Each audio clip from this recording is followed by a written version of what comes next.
Bonjour à tous, je me nomme Raphaël Rebello et aujourd'hui avec mon équipe, je lance ma campagne d'investiture pour Québec solidaire Crémazie. Si je me lance aujourd'hui, puis si je m'implique en politique depuis une dizaine d'années, c'est parce que je veux que la voix des citoyens soit entendue à l'Assemblée nationale, puis parce que je pense qu'un autre monde est possible. Un monde plus écologique, un monde plus sain, un monde moins effréné, où on aurait le temps de s'occuper de nos parents, de nos enfants, où on aurait le temps de faire de l'art, de s'impliquer dans nos communautés. Un monde où on aurait le temps d'aimer. Mais ce monde-là arrivera certainement pas si on n'y travaille pas.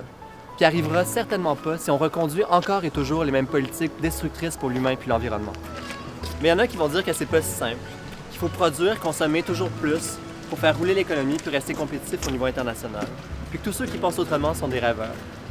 Mais ceux qui rêvent, c'est ceux qui pensent qu'on peut diminuer les écarts de richesse en donnant des crédits d'impôt aux riches puis des congés fiscaux aux multinationales. Ceux qui rêvent, c'est ceux qui pensent qu'on peut produire et consommer toujours plus dans un monde fini. On vit dans un monde d'opulence, mais c'est pas tout le monde qui y a accès.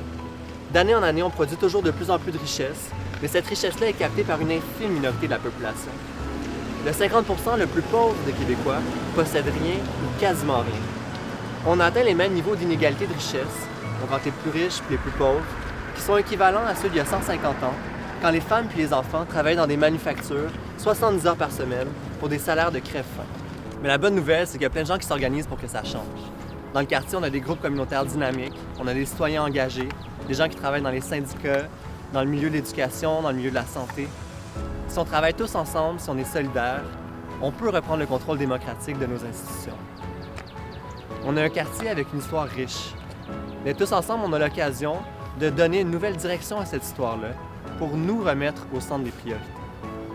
Si vous avez envie de participer, écrivez-moi, ça va me faire plaisir de vous rencontrer, de parler avec vous, de travailler ensemble. Dans les semaines qui viennent, je vais vous parler d'idées politiques, mais beaucoup aussi de mon quartier puis des gens qui y habitent.